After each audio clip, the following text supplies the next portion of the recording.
Man, for the people who don't know, we have a very special guest on the podcast today. Seattle basketball legend in my eyes, just because that's where I know him from. This is legit. Like, when you see this guy play, you'll know why I'm saying this. When you meet this guy, when you hear him talk, it's a big intro for a long time coming guest from Portugal. It's my guy, Tanner. What's up, brother? Hey, thank you. Nice introduction.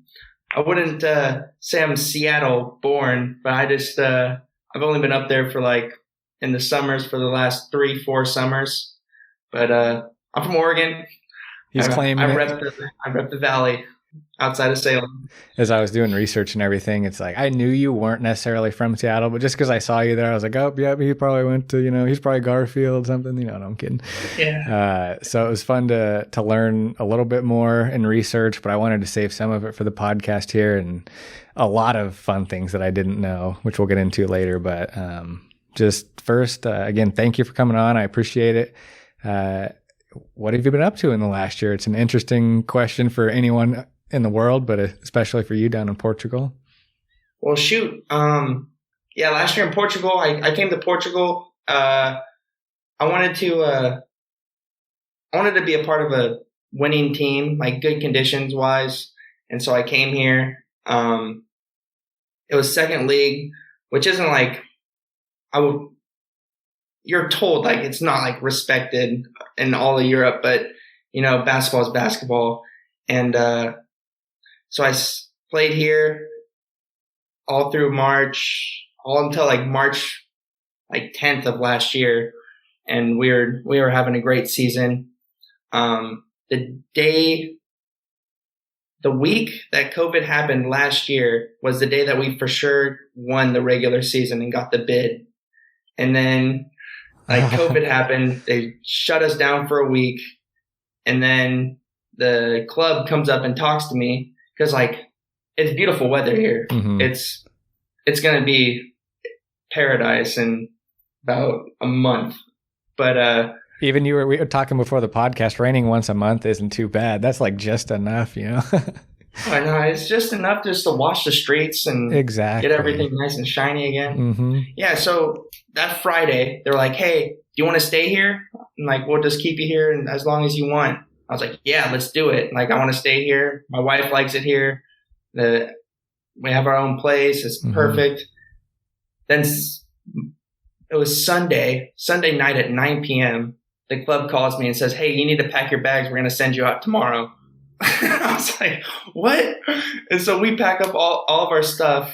But then they're like, no, the flight's on Tuesday. And so just a mess with translation or something. Oh, no.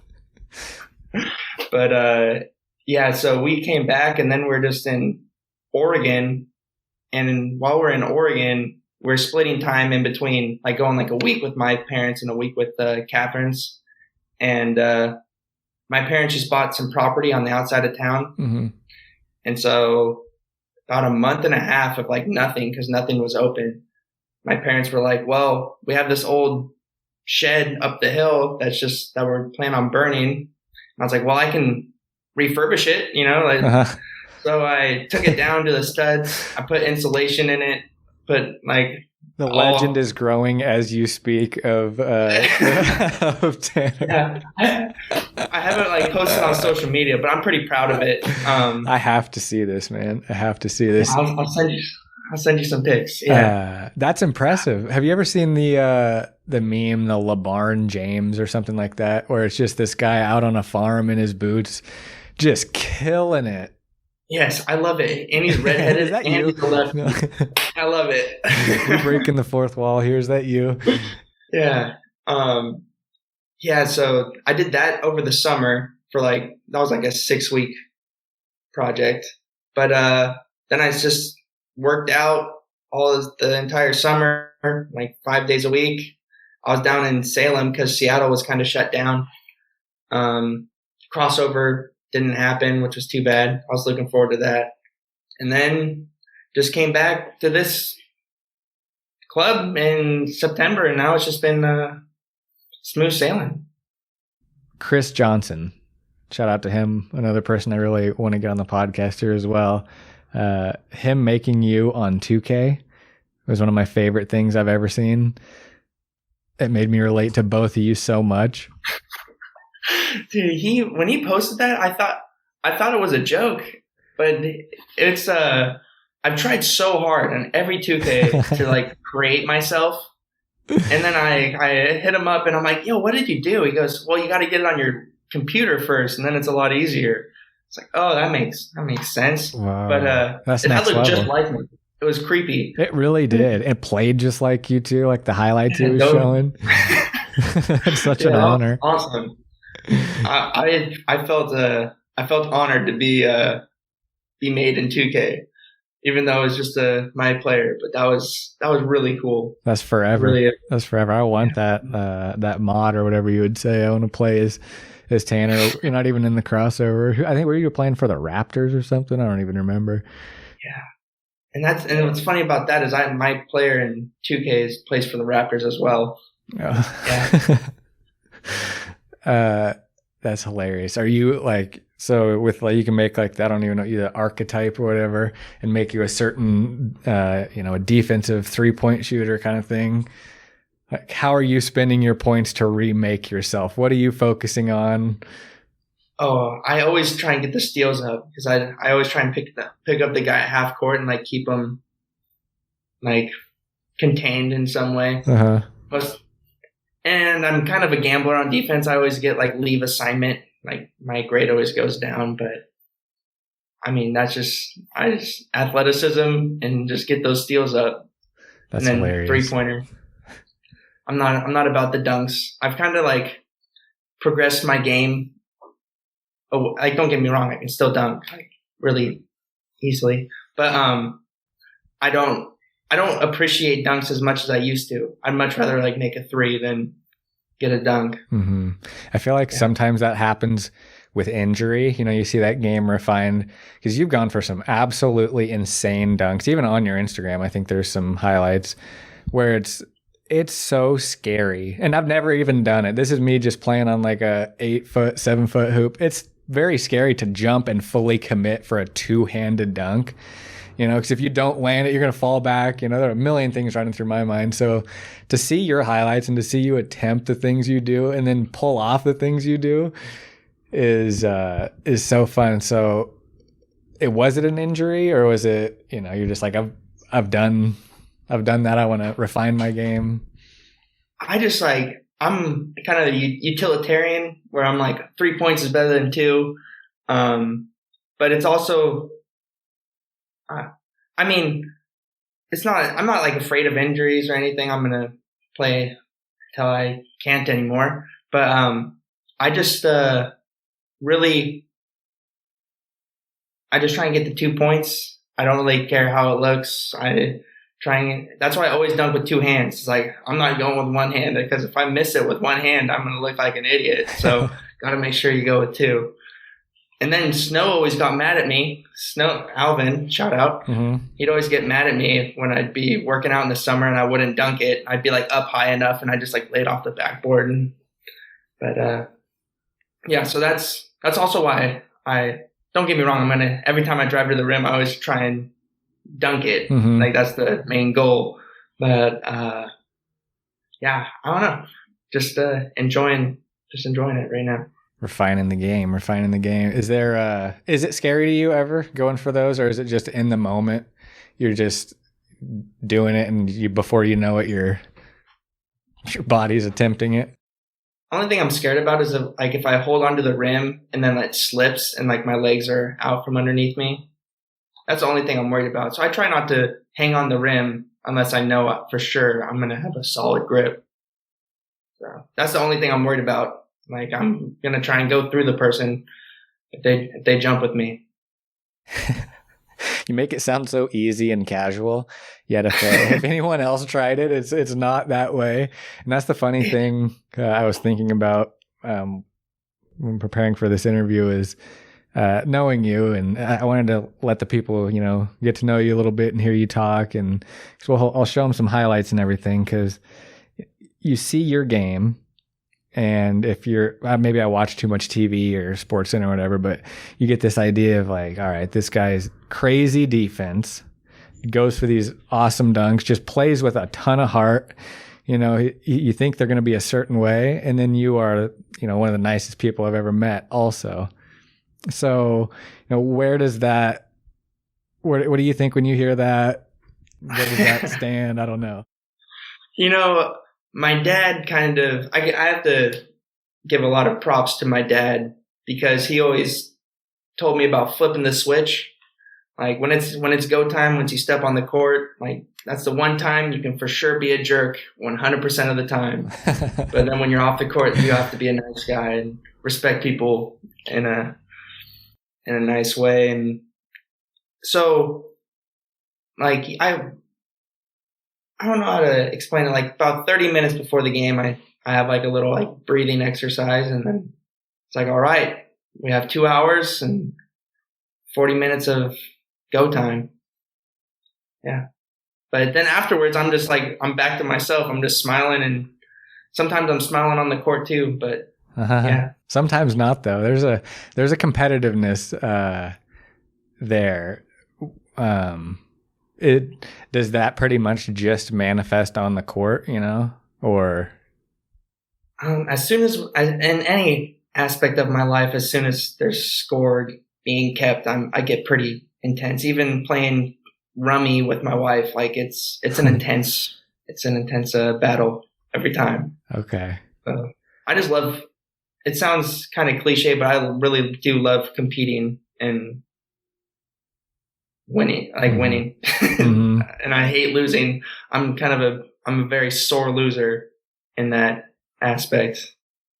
But yeah, I just, it's kind of, I like the questions. I'm not used to, talking too much about my, competitive spirit. My teammates think I'm one of the nicest guys they've ever met. But then I hear some stories about some, because like you just hear people talking, and they're like, "Man, this Omlid guy, he's a jerk." But were they opponents that you would play defense against? Probably, I would probably not. I would, if I ever, you know, like I hate this guy. You know, pesky, just pesky, like unrelenting. You know, kind of. You know, that's the thing that I took away. Unrelenting in the way of like, you're not going to get frustrated. You're just going to keep coming back and do it, like playing defense the way you do. Like the way you're even talking about playing 2K defense. It's like, that's exactly the same as I remember you playing. Yeah. That's defense is one of those things that is not it's a non-negotiable thing. It doesn't matter if you're shooting well. Like it's the one thing that you can for sure bring every time. Something that a coach knows is going to be consistent. And so like, even if my shot's not going in, they can still rely on me and holding my guy under his average. And so I take pride in it. Right. And it shows, and it 100% shows. Is there a tip that you could give people, whether it's people playing defense on 2K, playing defense at the park, or playing defense, you know, at the college level, NBA level? Oh, it's something I would, there's like two things, like good players, they move with the ball. Great players move before the ball. And it sounds kind of silly, but when you're playing, you can tell when someone's open, and you can tell by the look in someone's eyes if they're going to pass it. And so it is a skill. It does need to be learned, but that was something I learned I learned that freshman year of high school. My coach taught me that one. And I've just been applying that at every level, and it's been working so far. And you can also watch film. You can see where people's shot releases are. You can see how far away you can be, how slow they are to actually make it to their shot release. And then great players don't get screened. Mm-hmm. You find a way to get around the screen, through the screen. There's no secret. There's just great players don't get screened. So, and especially on off ball screens. This is Some of the best game being laid down on the podcast right now. I love this. When you're talking, like the anticipation on defense and stuff, and moving before things happen, is it in the beginning an element of gambling, and you kind of refine that with experience, or? Yes, you try not to.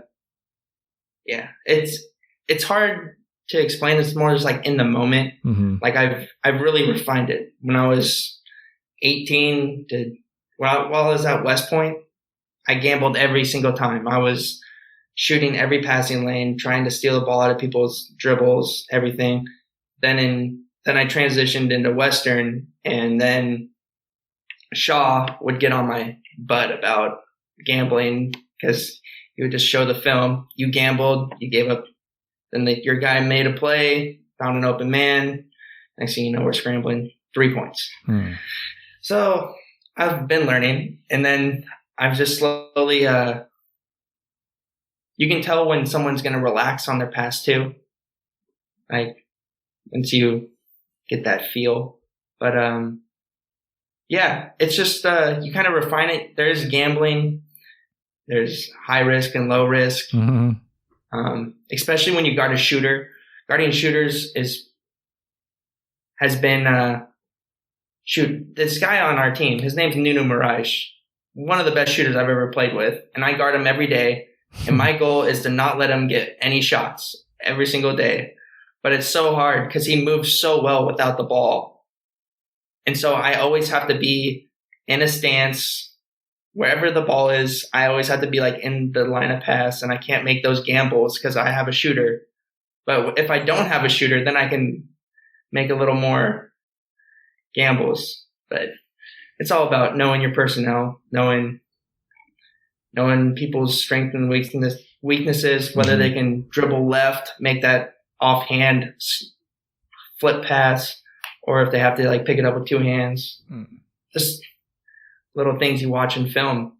And every level that I've gone up, there's better players, and those risks of gambling has like the times I get to gamble, I've gone down, but I still find the opportunities to do it. Man, those are such impact plays when you do that. Like I've seen you do that in the Pro-Am, and that's like for the other team heart-wrenching, and for your team, like, that's so much. You give your team so much energy and like passion and stuff. So, I would have to imagine, not that I'm anywhere near a basketball coach, but if I was your coach, I would be like, man, if you got to gamble a few times and make a few mistakes, like I'm going to live with that based on the swing you're going to give me, Yeah. And my coach here, he appreciates my defensive intensity is what he called my intensity on defense. And so he lets me gamble a little more. And so I do. Hey, I listen to the coach. That's another thing that I would tell every single hooper ever is just listen to your coach, because he's the one that can control your minutes. He's the one that can, he controls your career. For that year, he controls your career. So just listen to your coach and just be a sponge. But, yeah. Smart. Man, so I want to know a little bit of your backstory, Did you grow up in Independence, Oregon? Is that right? Yes. My dad he worked at the prison when I was born. He was a teacher at the juvenile prison, and then he was a teacher, and my mom was a stay-at-home mom. But in the summers, we would go to Alaska, and we'd commercial fish every year from June to late August. And it's completely off the grid. No nothing. No. Our basketball hoop was our deck. You really were a LeBron James out there. No. Yeah. I'm gonna take some like videos this summer or one of these days. But it's just that's what I did every summer. I played football, I played basketball, and I played baseball. All the way to my junior year. And then instead of baseball, my senior year, I did track because I was going to West Point. And I was like, let's just try and get quicker and stuff. Yeah, you were a 4-year letter in basketball and football. That was really interesting for me to read, but it made sense once I read it. Yeah, and I was small. I was 5'8", 135 my freshman year. Man, going in. So can I guess what positions you were playing in football? Yeah. All right. Yeah, you can. Definitely either corner and safety or in wide receiver. I was a quarterback and safety. Okay. I was actually a good quarterback. I'm not gonna brag too much, but I could whip it. And I'm going into my senior year. Well, I didn't play safety my junior year, but because I was like on varsity, I was just a quarterback, and we had a good defense. But then going into senior year, I told the coach, I was like, I'm not going to play quarterback if I can't play safety. Like, I love the defense. The legend grows. No, if I'm writing the book of you, that's exactly what I would put in it. You know, were you just absolutely crushing safety? Because you can kind of almost pick your spots at that. You know, you can. I just watched I didn't know too much about football, in general. I'm good on the offensive end. Because I had a great quarterback with Grant Hedrick. He went to Boise State. So I learned from him on the offensive end. But on the defensive end, I didn't really get too many tackles. But as soon as they were going to pass the ball, I knew exactly where it was going. So I had so people just didn't pass the ball out with us. It's kind of frustrating because that's all I wanted for defense was just to get picks. Yeah, please come to my side, please. I'm just sitting there. I'm just watching the tight end. I'm like, is that tight end gonna go or is he blocking? Yeah, exactly. I remember feeling so smart when I learned that in football, watching the line to see when it was gonna be a run or a pass. I was getting my read steps in, and it's just a lot of anticipation. Then when it actually does come to your side, for me anyway, I was like, oh my God, now I gotta be ready. I gotta make a play. Get in the big boy pants. It's not as easy as it makes you sound. No, I'm kidding. So did that benefit you? Is there skills that you took from football that you apply to basketball now? Or baseball. I don't want to leave that out just because you did. I would say, and I've learned how to get on the floor, dive and slide from baseball. I can just be running full speed and just go into a slide and pick up the ball and bounce up quick. And that's from baseball. And football, I feel it's more of a mental, you get hit, every game, you're just getting hit. And so you just kind of just play through the bruises, and next thing you know, they just don't affect you anymore. So football was good for my mental side of the physical, but baseball helped me, my quick twitch, seeing people's, because I stole a lot of bases too.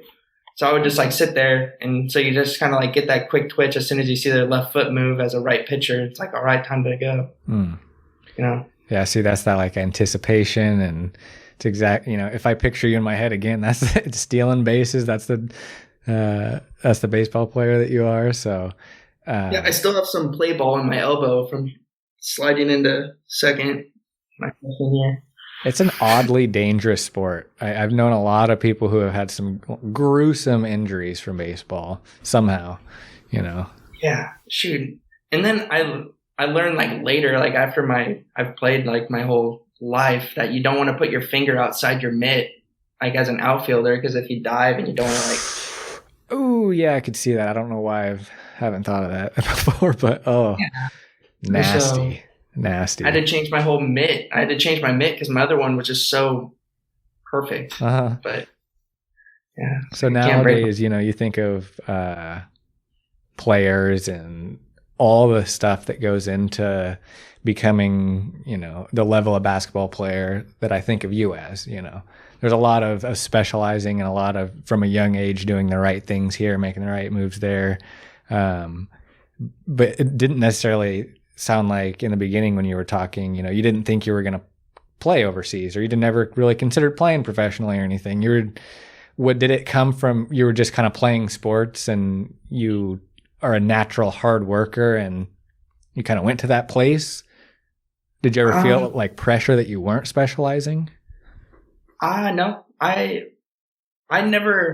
gotta give credit to my parents again. They said every great athlete, they were talking about LeBron James and Michael Jordan. They're like, they're multi-sport athletes. You can either be specialized in just one, or you can be a great athlete all around. There's stuff that correlates. It's sometimes good to put the ball down. Like, it also helps mentally, because there's a lot of hoopers out there that just like, they put the ball down for a week and they think that they lost everything. It's like, nah, that's still there, guys. Like, it's all up here now. So like, it was good for me to go from football to basketball, then to baseball, and then Alaska. And so like, every single aspect of that whole process made me who I am and who I like as a competitor, as a human, like all those life skills. So I don't like look down on people that specialize. It's right. Like, do what you love. Absolutely. Do it. It just wasn't for me to do that. And I just loved basketball more than I loved the other sports, or I would have done those in college and see where those would have taken me. So like when I mentioned memories about high school basketball for you, there's one that I want to ask about later that's probably a standout memory, but just what memories come up first? Sometimes it's those bus rides, sometimes it's, the weirdest things, but just for you personally. Mine was having the team over to my parents' house before our state tournament games in Corvallis. And so we'd back the 2 couches up. We have 2 Xboxes. And so we'd just be playing 2-on-2 in Nuketown. And it was just like a blast. We like had the pool table going, air hockey, ping pong. It was just, it was a blast. That was some of the best times in high school. That's awesome. Those memories are so great, because I don't know like doing stuff that's not that fun sometimes. There's some practices I'm sure you had that were not that fun. You had to do some really tough things, but you go through it with those guys and you have so many memories with those people that it's just so special doing those times of hanging out, and like even better being at your place, So that's and you don't even realize, like, when you think back, you don't even think about the bad practices or getting kicked out of practice or getting kicked out of practice. Is that what you said?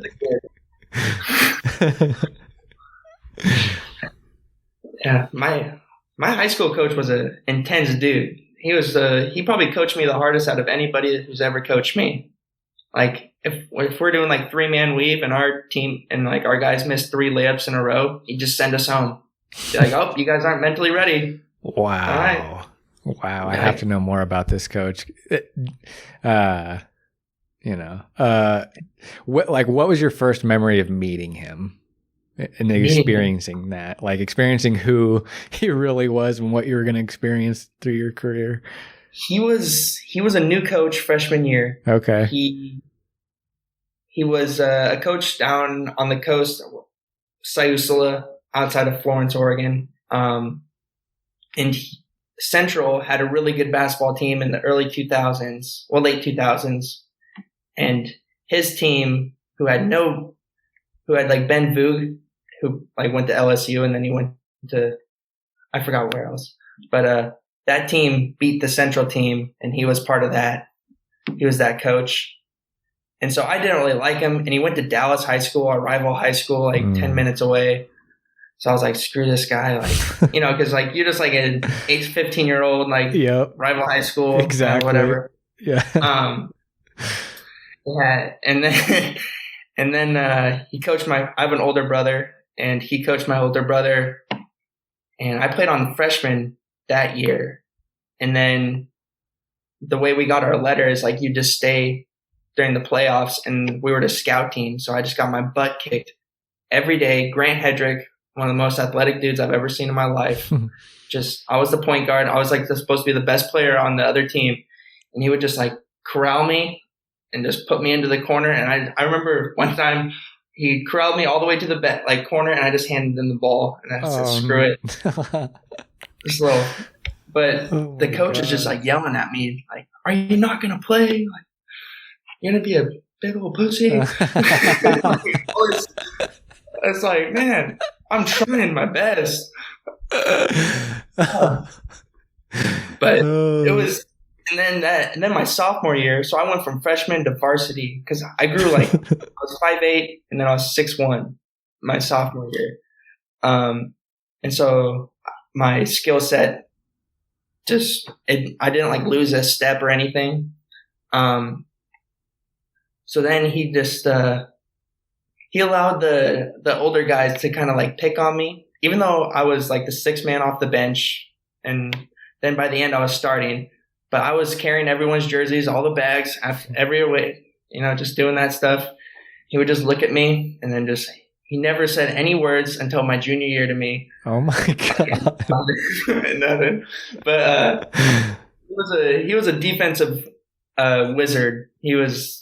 That's where I get most of my like anticipation stuff from, and like getting through screens. Like we would do 85% of the practice was defense, and then only 15% was offense, and we just ran like a dribble drive, and it worked. Won a state championship my sophomore year and my senior year, but yeah, and then by my senior year, he finally like.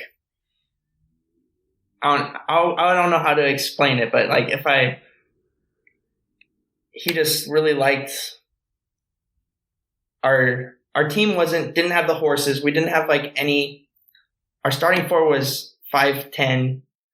Our starting five was 6 foot, 6'1" maybe. And just like a young point guard. And we just played really freaking hard. And he just like loved the way our team played. Like, all of us had scabs on our knees every game, like bruised elbows, but just played really, really hard. Mm. Yeah. Man, what a guy. Did he ever, because sometimes coaches treat you like that because they like you, but sometimes, like, I don't know if he's not to say this guy didn't like you, but maybe it wasn't like the thing where he comes out later on and was like, I was hard on you because I liked you this whole time. Yeah, he told me that he like after a couple years, he told me that he liked years me. In. That's yeah, because I didn't come back. I was at West Point. I didn't have any time back home to like see anybody. Mm-hmm. But after that, he was like, "Yeah, you're one of the hardest players I ever coached." I had to just basically he like just played mind games, but it was mind games to make you a competitor. So it's like you didn't like realize what he was doing, but then like looking back, it's like, oh, I see why you did a lot of that stuff. Like after the game, he'd talk to me and be like, "Hey, you did well." Like he'd tell me what shots were good shots and stuff. And then like as soon as he was like done talking to me, he'd like pull out his phone, and pretend that someone's calling him. And it's like one of those deals.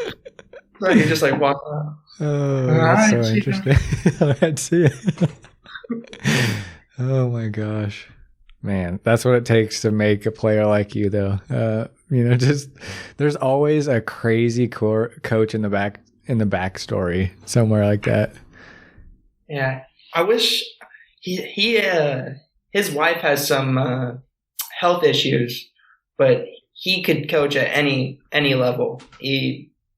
I think he's one of the best basketball minds I've ever experienced. And our state championship game, our senior year, it was Alex Young and Tyler Dungannon. Tyler Dungannon dropped 47 points in the semifinals, and Alex Young was the best player in the state that year. He went to UC Irvine. But the day before our game, he goes, "All right, this is what we're going to do. We're going to do an inverted trapping triangle in 2. And so we put had two guys just follow those 2 around and just harass them the whole time. And then I was at the bottom, and then we just put our other 2 guys at the elbows. And it looked wild, like, and all of us were just like, what is happening right now? never practiced it before, didn't even walk through it. We're just like, all right, we're just going to show up to the game and do this. But we had such good principles that it worked. And shoot. I was going to say it did work. And then it led me into that state championship game of your senior year, 4.8 seconds left on the clock, you know. What do you remember about that shot? Oh, well, the first thing that I did was the whistle blew and I jumped in the air to pretend that I should have waited like an extra half second to like make the defense come closer to me, but I jumped in the air and then all it was is I just backpedal. The guy from the opposite block flashes, fall in, but I was going to dunk it, but then I laid it up with my left hand on the right side. And that's like one of my memories. I was like, I didn't even trust my right hand then, but I just laid it up with my left hand on the right side and got it. Wow. It went back to, you know, your true, like first, you know, learning basketball, probably just doing that, you know, opposite hand. And oh my gosh. Like, because if I would have missed that, that would have been so bad. But I think it was a tight game. It was like 47-49 or something. You're exactly right. Yeah. 49-47. Man, did it feel like a storybook ending in the moment, you know, like senior year, state championship, you got one your sophomore year, but yeah, that one was my sophomore year we had players, but my senior year, like it felt a lot more satisfying to know that like all the guys that I played with from 5th grade, like none of us left. Like it was our squad. Like we would go behind the elementary school and play on the 8-foot hoops throughout high school. Like I remember calling people's landlines, being like, "Hey, MES, you know, we're gonna do it. Yeah, bring a gallon of milk. A gallon of milk jug and water." But that one was satisfying. Yeah, Dan, that's amazing. I keep coming back to a movie and a legend here, but that's you know, that couldn't mean more probably. Not only is it these guys that, you know, you're having over to play Xbox, you're doing the 8-foot hoop, you know, but it's also, like you say, maybe a team who doesn't have, you know, you're making up for some things. You're making up for some, you know, lack of height and size and things like that. And then you also get the game-winning shot. Like, you know, what more do you ask for in that moment? Shoot. I don't know. It was perfect. It was a perfect ending. And then we went, yeah, then after the state championship game, we go to Papa's Pizza, which is just like a pizzeria and has like a little jungle gym. And so we're all like playing in the just like gym made for like little kids, but we're all having a blast. Yeah, still a little, I would honestly still probably like go and have some fun. Like go check it out at least. Just for a little nostalgia. You don't have kids yet, do you? No, I don't have kids yet. Man, you're gonna be the best dad. You're just gonna be like, I want to play in there. Yeah, let's go take her in there to play. But you're just killing it in there. See how high you can climb. Yeah. Yeah. One thing you've kind of mentioned throughout the podcast that I had no idea about you was you going to West Point. So like you playing for them, I have no experience. I've never met anybody who's played like that. So were you legit, you know, straight up in the Army and that's how they get their players, or how does that work? Well, I went to prep school in 2012 to 2013, and that, like, you're technically in the Army for that year, like 10 months. And then after that, and there's no NCAA regulation, so we're just playing games all year long. And then after the prep school, you're a cadet. Basically, you're just going to school. And then in the summers, you do some type of military training. So like the first summer, you're like in cadet basic training, which isn't anything like normal basic training. Like, make that very clear. Like, you're not getting like smoked, like doing push-ups and stuff. You're more just like learning like you're still doing PT every morning. You're still waking up like before the sunrise and all that stuff, but you're not like, you don't have that like fear of like a sergeant just like down your neck, like what you see in like Full Metal Jacket. Right. It's getting smoked was the best way to describe it. I'm gonna use that. And then you hear like, you just hear stories. Like you hear a bunch of stories about people in the basic training stuff. But West Point. So that was then you're a cadet for 4 years, and your first 2 years you're able to leave without any repercussion. But as soon as you go to class, going into your junior year, like your first day, you will commit to 5 years of service and 3 years in the Federal Reserve. Wow. Or pay $400,000. Wow. That's not what I was about Uh-huh. at that moment. Interesting. Okay. But I learned, I shot out. I like pulled the trigger on a howitzer. What is that? Like a 155 millimeter shell, like the. Wow. Artillery, artillery. Wow. Field artillery. You got to press the button. You got to press the trigger or button for that.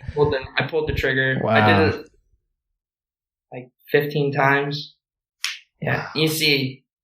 And I also like called one in. Like you do all the fun stuff. Shoot fully automatic weapons. Wow. What was more fun, calling it in or doing it? Because that sounds kind of fun too, to have to like look at the sky and pulling the trigger, like okay, in that thing, and then like the big. Because you can like see it launch off and stuff.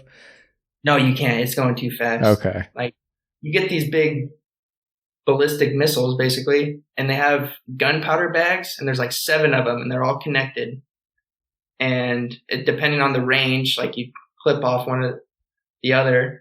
So we were only clipping off 2, and then like throwing the 5 away.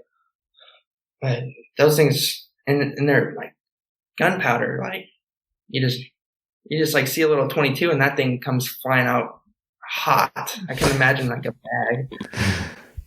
Yeah, it's just wild. It's just like I just don't want to be on the receiving end of that. Right, man, that's intense.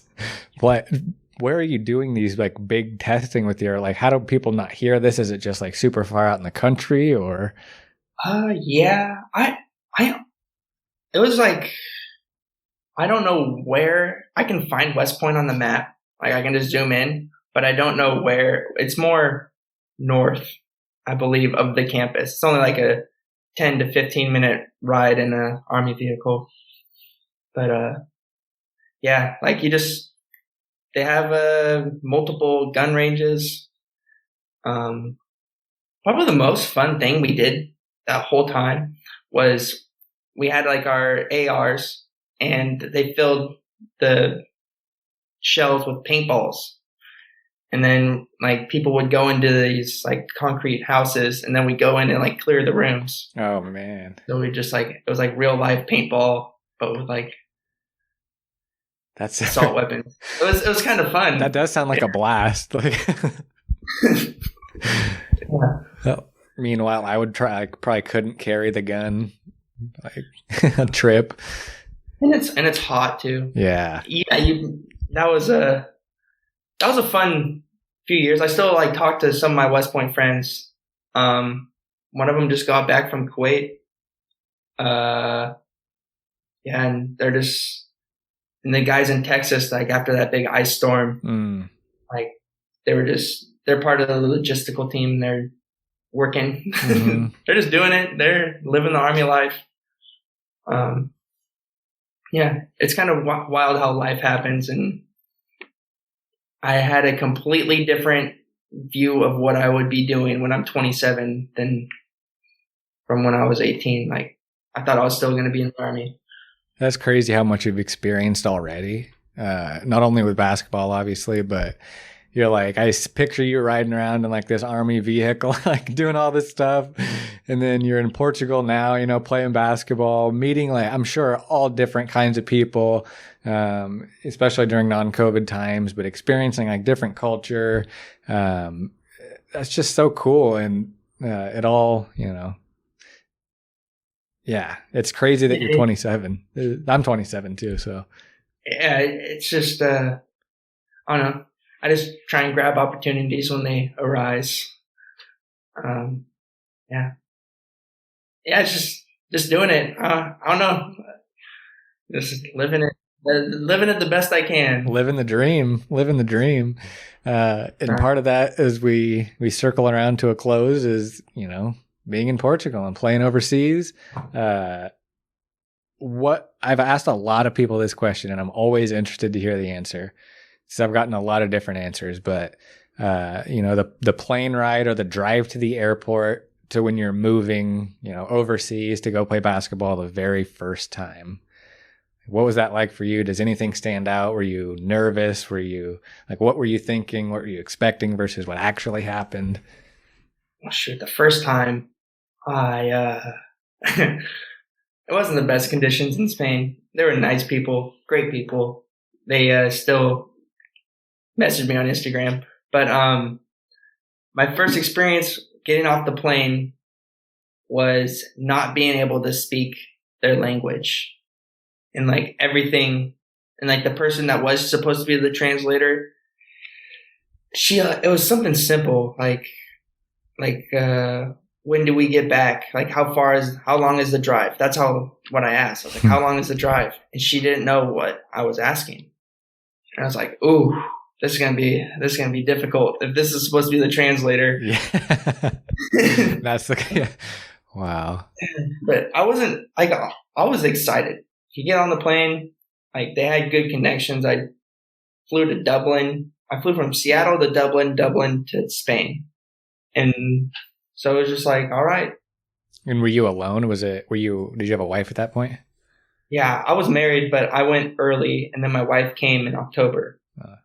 But, yeah, so I kind of just, hopefully it works out. Hopefully they're there, and you don't have cell service either. So you got to buy a SIM card.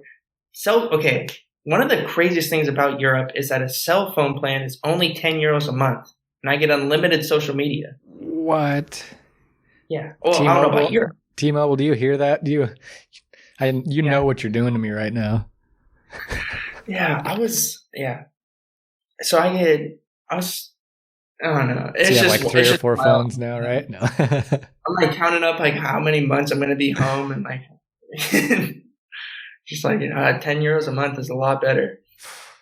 That's insane. Yeah. So this last year, I think it was this last year, I read that you increased your vertical 3 inches in 3 to 4 months. Is that right? Yeah. Yes. Man, what happened? Yeah. Who are you training with? What are you doing? What are you eating? What happened was we were lifting a lot, heavier weights, but there was just so much time in between sets. It was I was in there and I was doing the lifts, and it's a lot easier to lift in kilos than it is in pounds. Cause when you're lifting 150 kilos, you're okay, this is 150 kilos. You're not thinking this is 330 plus pounds. Right. You're tricking yourself. Yeah. Yeah. So first week, the weight room strength and conditioning guy was getting mad at me because in between sets, I was standing up, and he goes, "No, sit down." I was like, "What?" So I did my sets, and I just sat down and scrolled through social media, put on a timer for 4 minutes, and I scrolled through social media and did another one. And so our lifts would be hour and a half to 2 hours long, but you'd only do a few sets. But then by the game, it's holy crap, my head's going to hit the backboard. That's it. Yeah, so is it are you doing squats? How many reps are you doing of this? This is totally against what I would have thought. Yeah. So you would have 3 sets of 6, but you do your 3 sets and you do two reps. You'd rack it. You'd wait 30 seconds, 2 reps, rack it, 30 seconds, 2 reps, and then you'd wait 4 minutes. And so you're doing heavier weight than you could probably usually do with your normal 6 just straight up in a row. Yeah. Okay. Yeah, and then it's changed to 8 reps and 2 every 2, and it'd be like 15 seconds, and it'd be a lighter weight, or it'd be 4 and 1. But the same thing for bench. I'm benching more now than I've ever could in my life. And squatting. Holy crap. But one thing that they don't do over here that they do in the States is power cleaning. Like, they rarely power clean. So I've like had to incorporate that into my lifts as well. Is that one of your favorite lifts for like being explosive? Yeah. I used to be able to power clean more than I could squat. Yeah. I don't know. It was. That's insane. Yeah. That is absolutely. I gotta thank my dad for that too. He's the one who taught me. But I wish he would have taught me how to squat a little more, Dad. Yeah, I think you did all right. I just have to mention this because it's too funny that these things both came up. Like, I'm relating to you on so many different things, like age, crazy coach, like all these different things. The crazy coach that I had, he was the gym teacher, I guess, but we'd lift weights and stuff during one of the classes. And I was doing the clean and press, and it had, those big soft weights on there, not like the metal weights, but the rubber ones, I guess. So you could like slam it down. Mm-hmm. And I'm just doing my thing, I'm me. I'm not, some super big muscle guy or anything like that. So I'm doing it. I'm, having fun. And the coach just screams at somebody else doing something wrong. And I like am mid, like right there, and I fall completely back. Yeah. And just luckily those, big weights were on there, else I would have got crushed. But he didn't apologize. He just kind of like walked over, saw that I was okay, and kept doing his thing. Love that coach though. Yeah, good thing you made it. Good thing you didn't hurt yourself. That's wild. Yeah, good thing I wasn't doing more weight. If I was doing the amount you were, it'd snap my spine in half. Like, no. Adios. Yeah, adios. You never would have saw me. So, I just have to mention this stat line. I don't know if this was from this year or last year, but it kind of tells the story a little bit of your game. 16 points. Like, we've talked a lot about your defense, but your offense, not just the dunking. I've mentioned that, but good offensive game, smart offensive game, efficient. You know when to take your spots. You have the ability to do it when it is your turn to take the shot or, drive to the basket, whatever it may be. So 16.8 points, that's nothing to, wipe your nose at. 7.2 rebounds, active, always doing your thing, active in all senses of the game, smart and efficient in all senses of the game, 4 assists. Could say the same things. 3.9 steals. And that's an average. That's not like one game. I don't know if that was an average for a season, but that's absolutely insane. Yeah. Well, thank you. Yeah. I mean, I don't know how to explain it, but it just sometimes the ball just comes into my hands. And it's honestly I'm blessed to be a lefty, a left-handed person, because every time they try and rip right, my left hand is just right there, and it's ready to just snatch the ball out of their hands. That's a good point. But still, man, what do you think your highest steal game was in your career?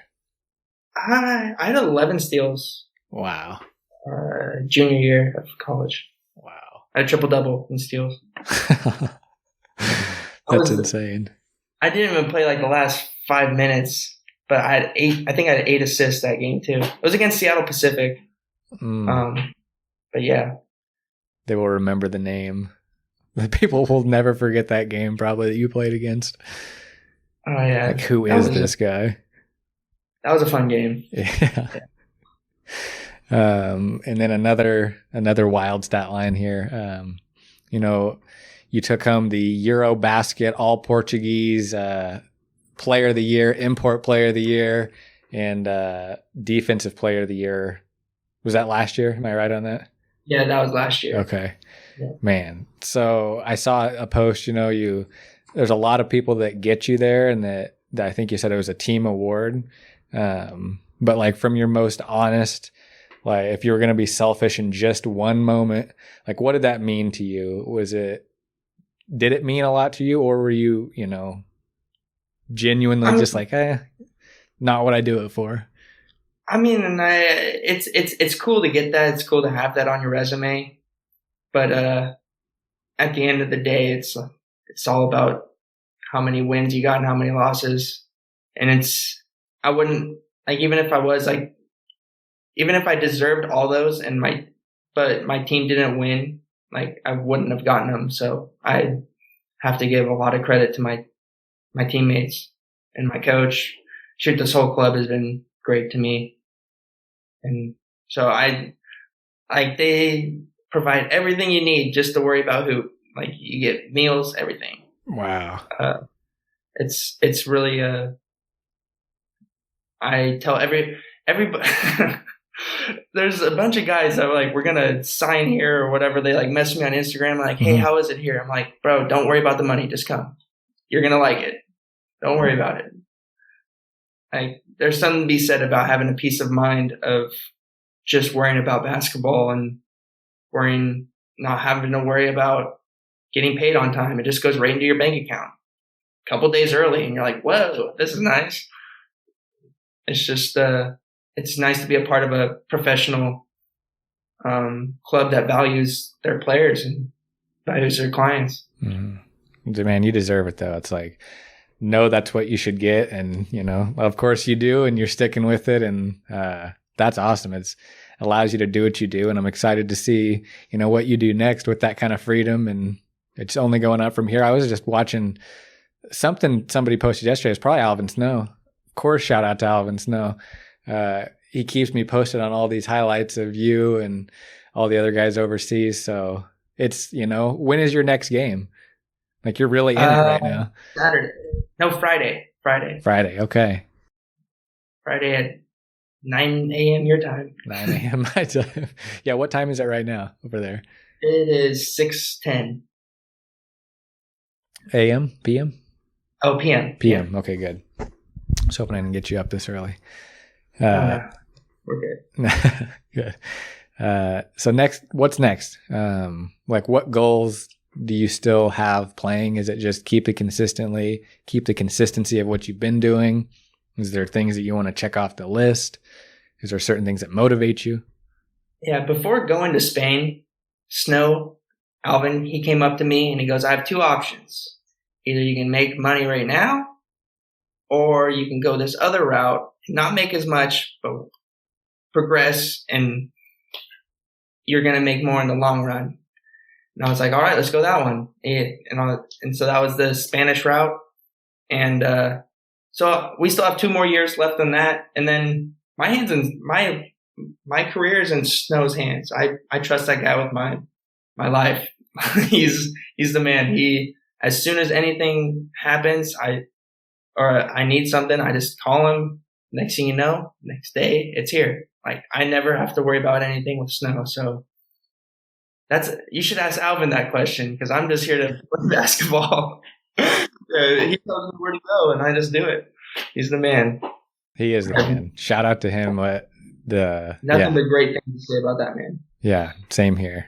Shout out to Alvin Snow. Shout out to the Euro Steppin' podcast out there making waves with that as well. I'm glad that he's doing a podcast.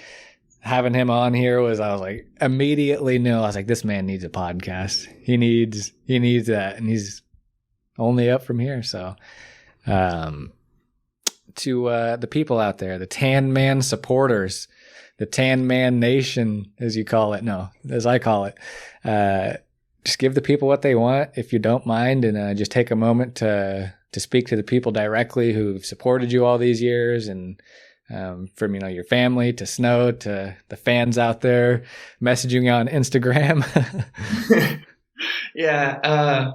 Well, I appreciate everything that everyone has done from Coach McBeth in high school, Spiker and at West Point, then Shaw, Snow, all the fans. At every step, there's been a significant person or group of people that have made an impact on my life. Got to thank my wife, Catherine, and my mom and dad, family. I've been blessed with the situation that I've been in, that I got born into. And thank you. I'm going to keep grinding, keep working, going to keep taking care of my body, keep trying to become a more consistent basketball player, person, human, everything that I don't know. Just everything that I expect from myself. Just have a high standard and live up to it. There it is. Tan Man in his own words on the Jeremy Mills podcast, man. I said it in the beginning, but I just want to make sure you know it's genuine how much like you tell a story with your game of like how much passion you have, how much hard work. It's immediately shown, like everything you do on the court, and then interacting with you off the court has been an absolute pleasure as well. So I'm proud to know you as just one of the most badass basketball players while being one of the most chill, real people, you know, just not trying to be anything other than you aren't, just being yourself. And I think everyone can learn something from that. So, man, thank you for your time. Thank you for doing this. And hey, thank you for having me, Jeremy. It's been a blast. Man, yeah, we'll have to do this again. Just let me know. There we go. If the people want more, where can they follow you to find all this great content like Chris Johnson with the 2K? I'm pretty simple. I'm Tanner Omlid, all one word, Instagram and Twitter. Again, man, thank you for coming on. And there you go. Thank you.